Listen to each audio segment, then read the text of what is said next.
সোনাঝুরি গ্রামে বসবাস করত রামচরণ নামে এক জমিদার। জমিদার ছিলেন খুবই চালাক ও বুদ্ধিমান। তিনি নায়েব মশাইকে দায়িত্ব দিয়েছিলেন তার জন্য একটি পাত্রী দেখার। নায়েব মশাই, আপনাকে যে কাজটা দেওয়া হয়েছিল তার কি খবর? ক্ষমা করবেন হুজুর, আপনার পছন্দ মতো একজন রূপবতী গুণবতী কন্যার খোঁজ আমি চালিয়ে যাচ্ছি। তবে এই অঞ্চলে তেমন কোনো কন্যা আমার নজরে পড়েনি হুজুর। সমস্যা নেই নায়েব মশাই, তবে খোঁজা চালিয়ে যান। আর পারেন তো আশেপাশের অঞ্চলগুলোতে দেখবেন, কে জানে হয়তো নিজের পছন্দের বউ পেতে পারি। ঠিক আছে হুজুর, যথা আজ্ঞা। নায়েব মশাই আশেপাশের অঞ্চলে খোঁজ নিয়ে দেখলেন, কিন্তু এমন কোনো মেয়ের খোঁজ তিনি পেলেন না যে রূপে লক্ষ্মী ও গুণে সরস্বতী। জমিদার বাবু, যদি আপনার আপত্তি না থাকে আমি কিছু বলতে চাই। হুম হুম বলো, কি বলতে চাও? আপনি যদি একজন গরিব ব্রাহ্মণের ছদ্মবেশে এক অঞ্চল থেকে আর এক অঞ্চলে পাড়ি দেন, হয়তো তেমন মেয়ে আপনার চোখে পড়বে। ভালো যুক্তি দিয়েছ নায়েব, আমি কাল সকালেই রওনা দিচ্ছি। পরদিন সকালে জমিদারবাবু একজন গরিব ব্রাহ্মণের ছদ্মবেশে পাড়ি দিলেন সেই গ্রামের মেঠো পথ দিয়ে। জমিদার যখন এক গ্রাম থেকে আরেক গ্রামে ঘুরে বেড়াচ্ছিল, এক রাস্তার পাশে তিনি এক কৃষককে দেখতে পেলেন, যিনি নিজের গ্রামে যাচ্ছিলেন। কে তুমি ভাই? কোথায় যাবে? আমি একজন গরিব ব্রাহ্মণ, গ্রামে গ্রামে ভিক্ষা করে ঘুরে বেড়াই। তুমি কি আমার সাথে যাবে? তাহলে আমি তোমাকে ঘোড়ার গাড়িতে করে নিয়ে যাব। তুমি বলছো তুমি একজন গরিব ব্রাহ্মণ, তাছাড়া তুমি নিজেই হেঁটে বেড়াচ্ছ, তুমি আবার কি করে আমাকে ঘোড়ার গাড়িতে চড়াবে? জমিদার কোনো উত্তর দিল না। তারা দুজনেই একসঙ্গে হাঁটা শুরু করলো। একসময় তারা একটা মাঠের পাশ দিয়ে যাচ্ছিল, যেখানে ধানের ফসলগুলি দাঁড়িয়েছিল। কি সুন্দর ধানের ফসল হয়েছে। ফসল তো ভালো হয়েছে, কিন্তু জানি না ফসলটা কাটা হয়েছে নাকি কাটা হয়নি।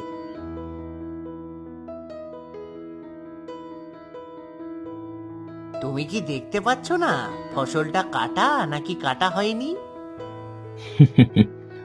ভাই, এই পৃথিবীতে এমন অনেক কিছু আছে যা দেখলে একরকমই কিন্তু অন্যরকম মনে হয়। কৃষক কিছুই বুঝতে পারছিল না।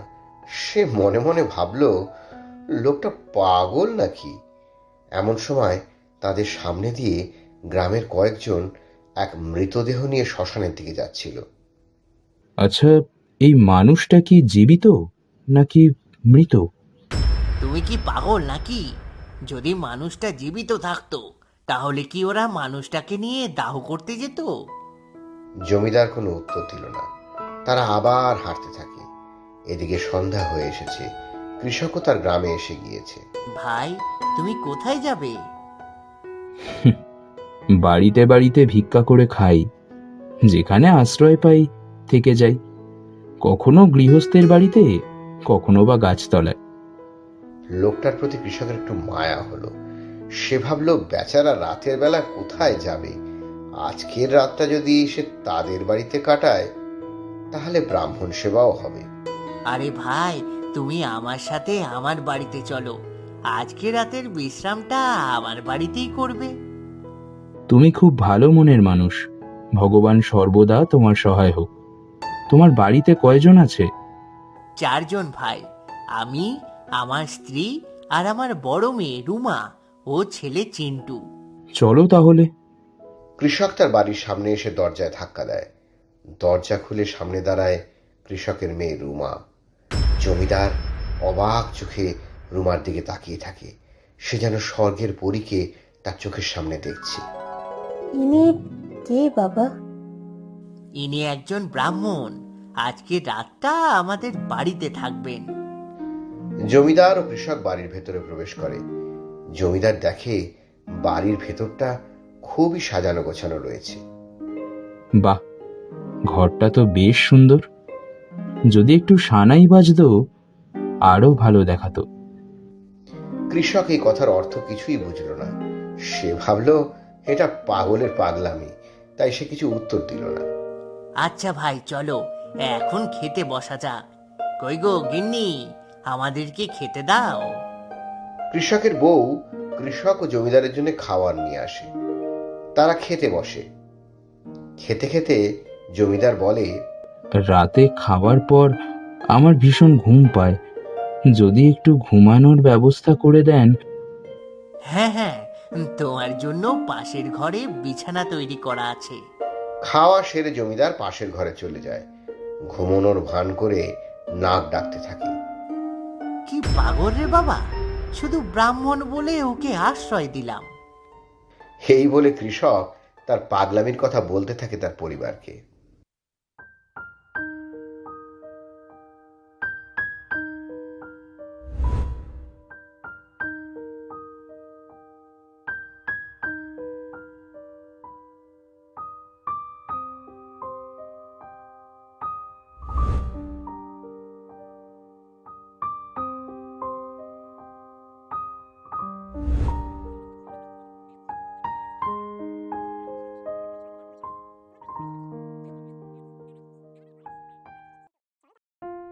বাবা, আমার মনে হয় না লোকটা পাগল বলে। লোকটা আসলে খুবই বুদ্ধিমান। তা কি করে হয়? যে লোকটা নিজেই হেঁটে যাচ্ছে সে বলে নাকি ঘোড়ার গাড়িতে চড়াবে। এটা কি পাগলের কথা নয়? না বাবা, আসলে লোকটা ঘোড়ার গাড়ির কথা বলছে না, একজন সঙ্গীর কথা বলছে, যার সাথে কথা বলতে বলতে দূর রাস্তাও কম মনে হয়। মনে হবে ঘোড়ার গাড়িতে করে পৌঁছে গেলাম। আর ওই যে ফসল আর মরা মানুষকে নিয়ে যা বললো, আসলে কোনো চাষি যদি অন্য কাউকে ফসল বিক্রি করে তার প্রাপ্য মূল্য পেয়ে যায়, তার কাছে ওই ফসলের কোনো দাম থাকে না, তাই উনি এমন কথা বলেছেন। আর মানুষের কর্ম মানুষের মরে যাওয়ার পরও বেঁচে থাকে, তাই উনি বলেছেন মানুষটা জীবিত না মৃত। যদি তাই হয় তাহলে আমার ঘরে সানাই বাজলে ভালো হতো। এর মানে কি? উনি আমার বিয়ের কথা বলছেন। এমন সময় জমিদার পাশের ঘর থেকে বেরিয়ে আসে। সাধু সাধু, একদম ঠিক।